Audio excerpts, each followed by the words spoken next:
Nous sommes samedi 21 septembre 2019. Vous êtes sur RTI 1. Il est 13 h, l'heure de votre journal. Bonjour et bienvenue. Ousmane Diagana, le vice-président de la Banque mondiale, est en visite de travail en Côte d'Ivoire. Hier, vendredi, il a été reçu par le vice-président Daniel Kablan-Duncan au palais de la présidence de la République. Ils ont parlé renforcement de la coopération entre la Côte d'Ivoire et l'institution financière, à voir au tout début de cette édition. Hier jeudi, au département d'État américain, le sous-secrétaire d'État aux affaires africaines a accordé une audience à la première dame. Au centre des échanges, la coopération entre la Côte d'Ivoire et les États-Unis d'Amérique dans la lutte contre le travail des enfants dans la cacao-culture. Dominique Ouattara a présenté les efforts du pays dans la lutte contre ce phénomène. Maria Tokone, la ministre de la Solidarité, de la Cohésion sociale et de la lutte contre la pauvreté, a procédé cette semaine à Guitrozon, non loin de Diokwe, dans la région du Guémon, à la remise de chèques de prise en charge médicale à 212 victimes et familles de victimes dans le cadre de l'indemnisation des victimes des crises survenues en Côte d'Ivoire. On démarre ce 13 h en bref et en images avec le départ du vice-président de la République pour New York aux États-Unis d'Amérique. Daniel Kablan-Duncan y va pour prendre part à la 74e session de l'Assemblée générale de New York. Il est accompagné aux États-Unis par le ministre de la Santé et de l'Hygiène publique, Eugène Aka-Awele. Ces images nous sont rapportées il y a tout juste quelques minutes par Zakaria Traoré. Avant de quitter Abidjan, le vice-président a accordé une audience hier vendredi au palais de la présidence de la République. Daniel Kablan-Duncan a échangé avec Ousmane Diagana, le vice-président de la Banque mondiale, qui est en visite de travail en Côte d'Ivoire. Notre reporter Herman Guivet a assisté à leur entretien, son compte rendu. Le vice-président de la Banque mondiale, Ousmane Diagana, reçu en audience par le vice-président de la République, Daniel Kablan-Duncan. Ousmane Diagana, vice-président de la Banque mondiale en charge des ressources humaines, est à Abidjan dans le cadre d'une visite de travail auprès des autorités ivoiriennes du vendredi 20 au mardi 24 septembre. Nous venons d'échanger sur les voies et moyens permettant à notre institution, le groupe de la Banque mondiale, de donner davantage accès au cadre africain à notre institution. Comme vous savez, la Banque mondiale est une institution de développement, c'est-à-dire une institution qui accompagne les pays membres, en particulier les pays en voie de développement, à travers des instruments divers et variés, le financement, l'assistance technique, la génération de la connaissance et le partage de la connaissance pour les aider à accélérer leur marche vers le développement. Et nous savons que cela ne pourrait être possible que lorsque nous avons des cadres, donc des ressources humaines très compétentes. En l'occurrence, pour accompagner les pays africains dans leur marche vers le développement, il est important d'avoir des Africains qui connaissent les besoins du continent, la réalité sociologique, socio-économique, pour que ce développement puisse se produire et bénéficier aux populations. Donc nous avons échangé autour de cela.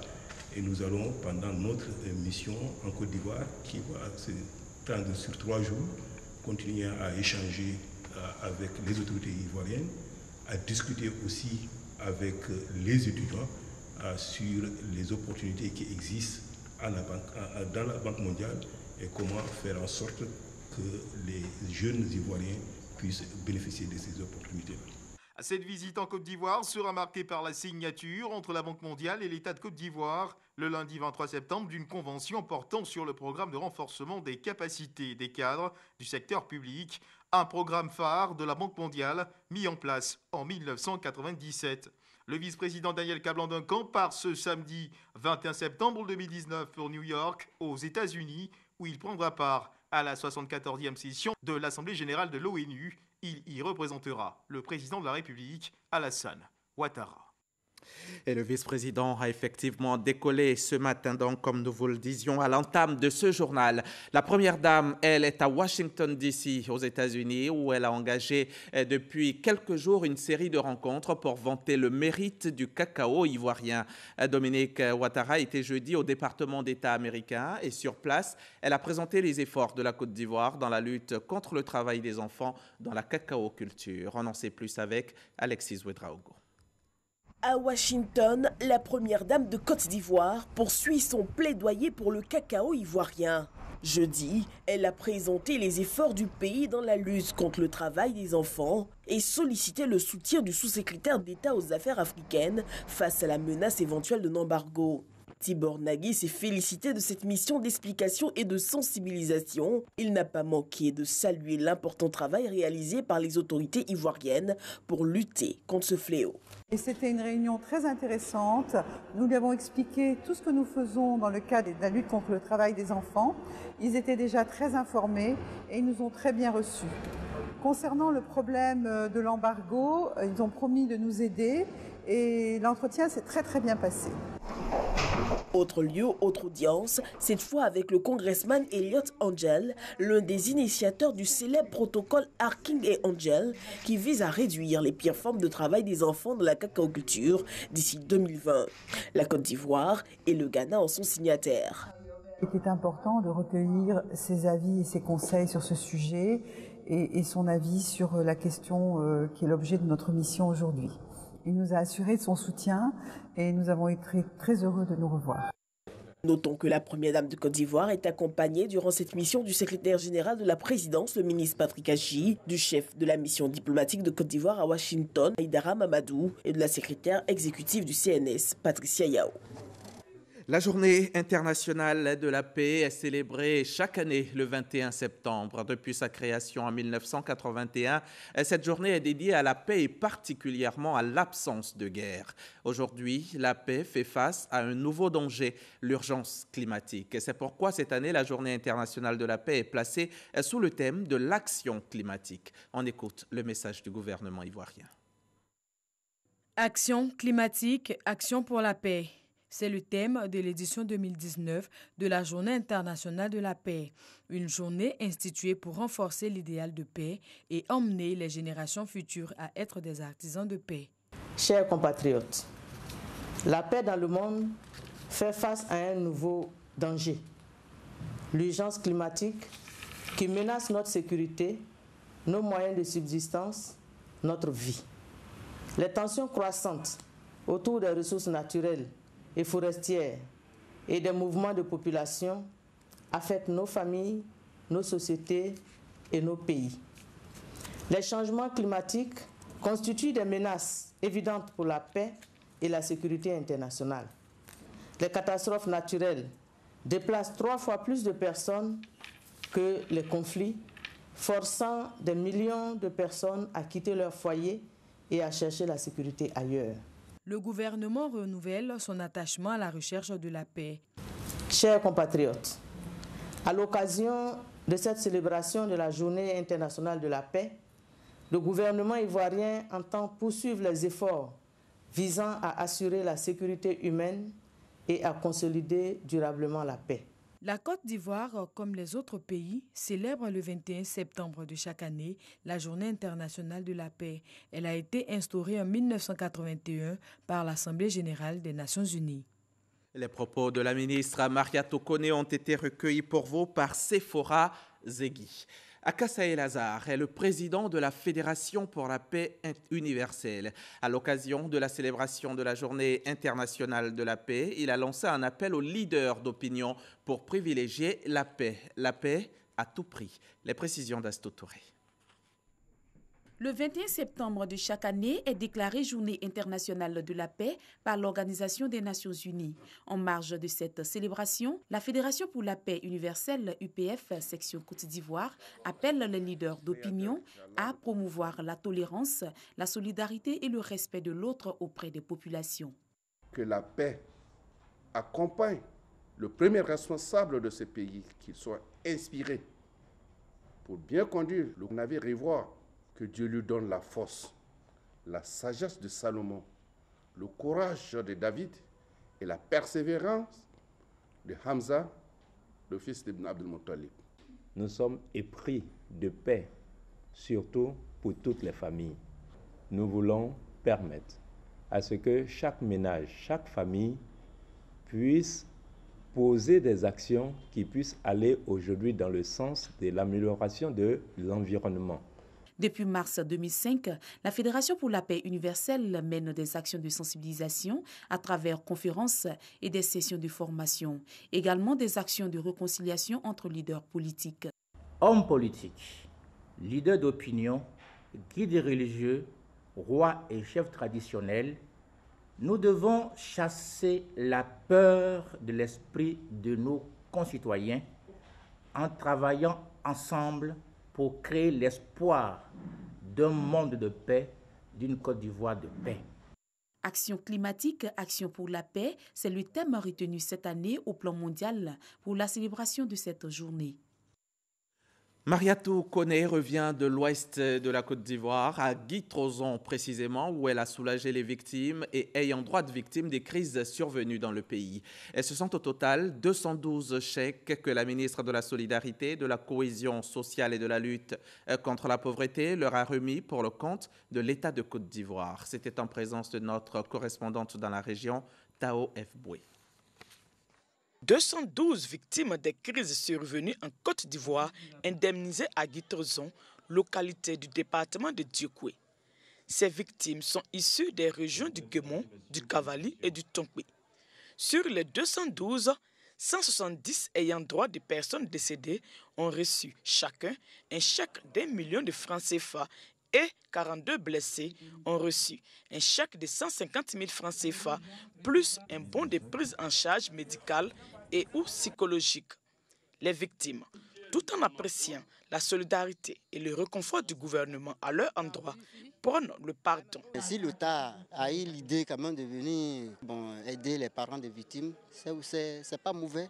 C'est pas mauvais, c'est rien que c'est la paix. Il faut pardonner, quel que soit le dégât était déjà causé, mais il faut pardonner pour qu'on continue de vivre ensemble. La ministre de la Solidarité, de la Cohésion sociale et de la lutte contre la pauvreté renchérit et invite toutes les populations à tirer les leçons du passé. Nous sommes aujourd'hui à Guy-Trozon, chargés de beaucoup de symboles. Le message principal que nous passons à nos parents de Guy-Trozon, mais également pour toutes les localités de Côte d'Ivoire, la guerre doit s'arrêter pour la Côte d'Ivoire. La Côte d'Ivoire doit passer à la phase de développement. À chaque crise, il y a des morts. À chaque crise, il y a des morts. Et chaque mort est une mort de trop qui retarde le développement de la Côte d'Ivoire. Aujourd'hui, nous demandons pardon à toutes les victimes. Nous souhaitons également que les victimes puissent pardonner pour passer à une autre phase du développement de notre pays, qui est la phase de réconciliation. Sur les 212 victimes indemnisées ce jour, 51 sont des Guy-Trozon. De l'ouest, on part au nord de la Côte d'Ivoire, où les cœurs entendent qu'en parler. C'est à la rencontre de Makoa Ouattara que nous allons. Cette dame qui a près de 50 ans, qui vit à Ouangolodougou, va voir sa vie basculer après le décès de son époux il y a 5 ans. Livrée donc à elle-même sans grand moyen, Makoa n'avait pour richesse que ses 9 enfants et ses 5 petits-enfants. Cette semaine, elle a retrouvé le sourire. L'ONG Côte d'Ivoire Solidarité et ses partenaires viennent de lui offrir une maison, un toit pour vivre dignement. C'était en présence de Kader Sogodogo. Makoa Ouattara, bientôt la cinquantaine, laisse couler des larmes. Cela arrive lorsqu'on reçoit du réconfort. Veuve avec 9 orphelins et 5 petits-enfants, au décès du père de famille, les jours, les mois et les années sombres ne sont plus à compter et à décrire. Dans sa détresse, elle va solliciter l'aide de l'ONG Côte d'Ivoire Solidarité, dont le champ d'action touche les veuves et les orphelins. Cette ONG et ses partenaires vont ainsi bâtir une résidence au nom de la veuve au quartier Djedougou, à Ouangolodougou. Elle était logée dans une cuisine. L'ONG est venue faire le constat et par la suite a décidé de lui offrir un toit, d'où ce que nous voyons aujourd'hui. Étant donc abandonné, recueilli par un tuteur anonyme, nous sommes venus voir sa condition de vie et nous avons compris qu'il fallait lui trouver une maison. Nous avons pris les images, envoyé ces images à nos partenaires qui ont décidé que très rapidement qu'on lui fasse une maison. Et c'est ainsi qu'on lui a offert une maison de 2 pièces. Être chez soi, débarrassé des incertitudes d'une nuit difficile, plombé par la crainte du lendemain, amène à reprendre espoir. En ce moment précis, débute la reconnaissance à ceux qui ont répondu aux cris de détresse. Merci à l'ONG Côte d'Ivoire Solidarité pour sa promptitude. L'ONG, grâce à ses partenaires, intervient partout en Côte d'Ivoire. Son mode de fonctionnement est clair. Nous appuyons sur des autorités locales, sur les chefs religieux, dans des localités que nous parcourons.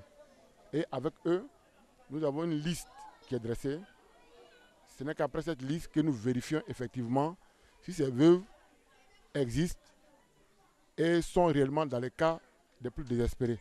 Des actions similaires ont déjà été réalisées en faveur de plusieurs veuves et orphelins à travers le pays. L'ONG Côte d'Ivoire Solidarité va bientôt ouvrir un centre d'accueil du côté d'Abidjan pour le grand bonheur des veuves et des orphelins. On va remonter les manches. C'est la journée mondiale du nettoyage lancée dans 150 pays du monde. La date retenue pour 2019 est le 21 septembre.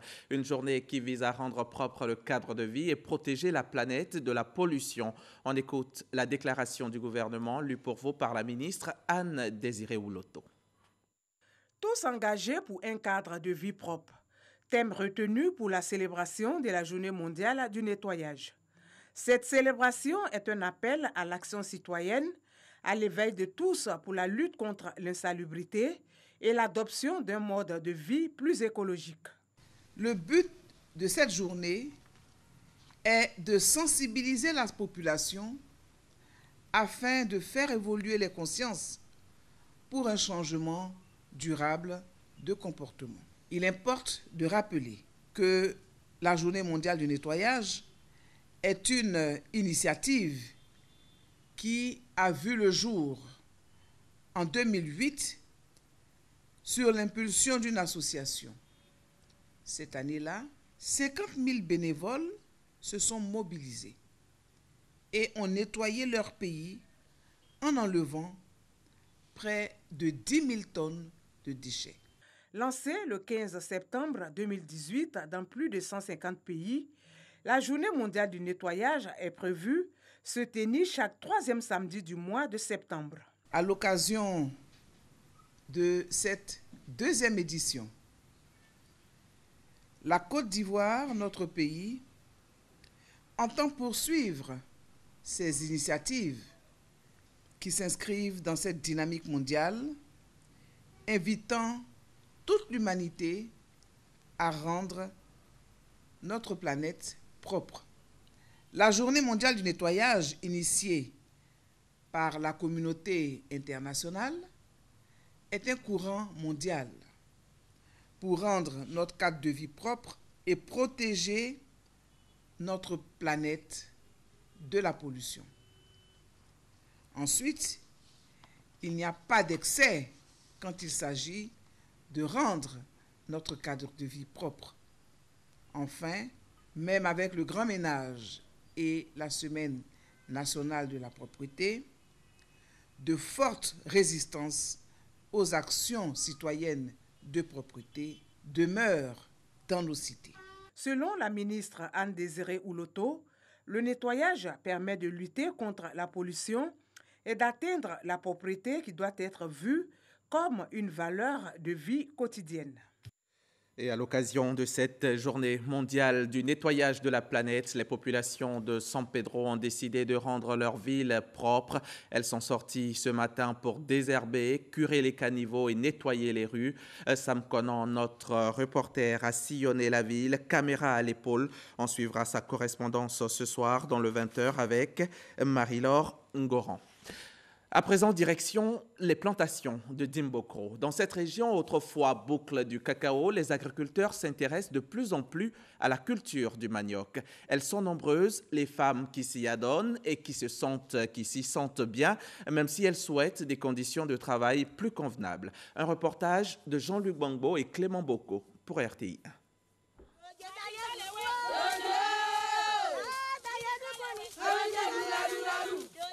chant et danse pour s'encourager à la tâche.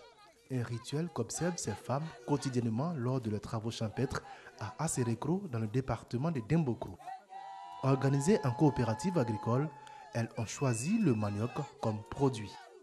Julie Koné est la présidente de cette coopérative.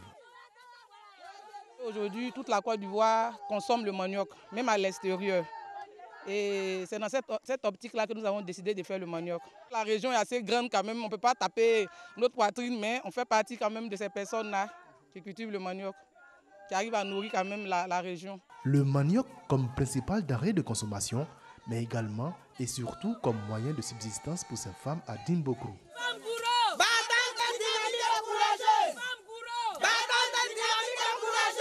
Jadis boucle du cacao, l'actuelle région d'Inzi revendique une autre appellation, celle de la boucle du manioc. 25 hectares, c'est la superficie que cultivent actuellement ces femmes. Leur production peut atteindre les 625 tonnes de manioc, de quoi nourrir toute la région et même au-delà. Une productivité qui ne va pas sans conséquences. Pour écouler, c'est un peu difficile, parce que d'abord, même pour faire sortir le manioc, c'est difficile à cause des voiries.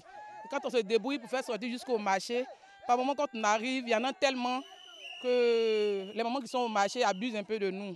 Donc on souhaiterait avoir d'autres partenaires dans d'autres pays, à Abidjan et partout, pour pouvoir évacuer nos produits. La commercialisation de leur production n'est pas le seul problème que rencontrent ces femmes à Dembokro. On a besoin de beaucoup de matériel, même très récent, parce que la machette c'est un peu archaïque. Aujourd'hui, on a besoin de nos pommes pour faire d'autres choses. Et on a besoin aussi, comment on appelle ça, des machines pour pouvoir travailler comme se doit, pour pouvoir produire même en grande quantité. Parce qu'ici, il y a la parcelle, mais les moyens font qu'on est obligé de réduire notre quantité puisqu'on n'a pas assez de moyens. Des moyens et de l'encadrement pour une meilleure autonomisation, c'est ce que recherchent ces femmes. Comme cette société agricole qui met gracieusement à leur disposition l'espace pour cultiver le manioc, plusieurs autres initiatives privées sont engagées pour mieux faire porter à Dembokro son nom de boucle du manioc. Initialement prévu du 14 au 15 octobre prochain, la CGC Academy 2019 aura lieu les 17 et 18 octobre. Un réaménagement de calendrier annoncé hier par les organisateurs. Le thème, lui, reste inchangé. C'est « Environnement des affaires, quel modèle à privilégier pour un développement des entreprises en Afrique ?» Et l'invité d'honneur, c'est le président rwandais Paul Kagame. Noël Nyagno. La CGC Academy, la tribune d'information, d'échange et de débat sur la marche des entreprises pour leur expansion de la Confédération générale des grandes entreprises de Côte d'Ivoire, initialement prévue pour se tenir les 17 et 18 octobre, est avancée de 3 jours. Les nouvelles dates, les 14 et 15 octobre. Cette année, contrairement aux affiches qui sont actuellement dans la ville, la CGC Academy se déroulera le lundi 14 et le mardi 15 octobre. La bonne nouvelle de ce jour, c'est de vous informer officiellement que le président Paul Kagame a accepté d'être présent à la CGC Academy de 2019. 48 heures durant, les chefs d'entreprise de Côte d'Ivoire et leurs invités d'Afrique et d'ailleurs auront à échanger sur l'environnement des affaires. Quel modèle pour le développement des entreprises en Afrique? Penser un environnement des affaires adapté à l'Afrique, c'est prendre en compte toutes les contraintes, toutes les difficultés de l'émergence d'un tissu d'entreprise locale. Ce n'est pas dire faire du droit d'entreprise pour l'Afrique, non. C'est de dire quel environnement le plus optimal on peut mettre en œuvre compte tenu du contexte de nos entreprises, compte tenu de la compétition internationale et compte tenu de la réalité sur le terrain. Née en 2012, la CGC Academy est à sa 8e édition avec environ 6 000 participants attendus par les organisateurs contre 4 500 en 2018. À Nyakaramandougou, à une cinquantaine de kilomètres de Korogo, la brigade de gendarmerie vient d'être dotée en engins, du matériel roulant, 10 motos d'intervention. Un don du directeur général des impôts pour accompagner les unités dans la lutte contre le banditisme. Le témoignage d'Abou Sanogo. 10 motos pour accompagner les unités de gendarmerie dans l'action qu'elles mènent sur le terrain dans le département de Nyakara. Un geste du directeur général des impôts Ouattarassi Abou, qui pour lui s'inscrit dans la politique et les actions initiées par le président de la République Alassane Ouattara pour apporter une meilleure sécurité aux populations. Réceptionnant ce matériel roulant qui vient accroître la mobilité des gendarmes dans la région, le général de brigade Alexandre Apalo Touré, commandant supérieur de la gendarmerie nationale, a affirmé que ces hommes en feront un bon usage et mettront tout en œuvre pour que les résultats escomptés soient atteints. Aussi, face aux nombreux accidents de moto, le général de brigade Alexandre Apalo Touré a-t-il saisi l'occasion pour inviter les populations au port du casque afin de préserver des vies. Variétoscope, le grand retour. L'émission chorégraphique de la RTI aura tenu toutes ses promesses jusqu'à la grande finale hier au Palais de la Culture de Treichville. Les meilleures cette année, elles sont les étoiles du Guémont qui repartent avec de nombreux lots en nature et en espèces. Des lots offerts par la RTI, ses partenaires et le Premier ministre Amadou Gon Coulibaly, représenté hier au Palais de la Culture par le ministre Mamadou Touré. Le reportage de Jean-Marc Djadji et Issa Chonon Yeo vous sera proposé ultérieurement. En Algérie, la contestation se poursuit avec, comme pratiquement tous les vendredis, une manifestation dans la capitale. Des dizaines de milliers de manifestants se sont rassemblés dans le centre d'Alger, malgré l'annonce d'une élection présidentielle en décembre et malgré les mises en garde de l'armée. Plusieurs chefs de file de la contestation ont été arrêtés ces derniers jours. En Tunisie, 5 jours après le premier tour de l'élection présidentielle, l'heure est aux tractations. Si le candidat emprisonné Nabil Karoui a enregistré peu de soutien officiel des candidats vaincus, en revanche, Kaïs Sayed engrange les ralliements. Dernier en date, celui des Nahda. Si les ralliements actuels visent officiellement le second tour du scrutin présidentiel, les partis cherchent aussi à se positionner face aux électeurs en vue des élections législatives qui pourrait confirmer le rejet des partis traditionnels.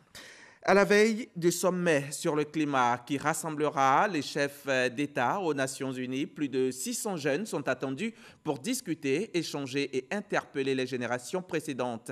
Initié par la Suédoise Greta Thunberg, le défilé pacifiste de vendredi aura marqué les esprits. C'est un joli coup de la part de ces jeunes que d'avoir marché et de s'être ainsi positionnés sur l'échiquier international. Écoliers, collégiens, lycéens ou encore étudiants ont prévenu, ils sont déterminés et ne s'arrêteront pas tant que les lois ne seront pas plus efficaces contre le changement climatique. On va terminer ce journal, mais avant, je vous rappelle que le vice-président de la République, Daniel Kablan-Duncan, a décollé ce matin pour New York, aux États-Unis d'Amérique. Et Daniel Kablan-Duncan y va donc pour prendre part à la 74e session de l'Assemblée générale de New York. Il est accompagné aux États-Unis par le ministre de la Santé et de l'Hygiène publique, Eugène Akawele, ainsi que vous le voyez sur ces images. Ce journal est terminé. Merci de l'avoir suivi. Merci à tous ceux qui m'ont aidé à le préparer. Michel Mambo, Awa Sawadogo, Jacques Brou, Stéphane Conan, Aurélia Droukula et à tous ceux qui sont en régie. À demain, 13h, sur la chaîne qui rassemble.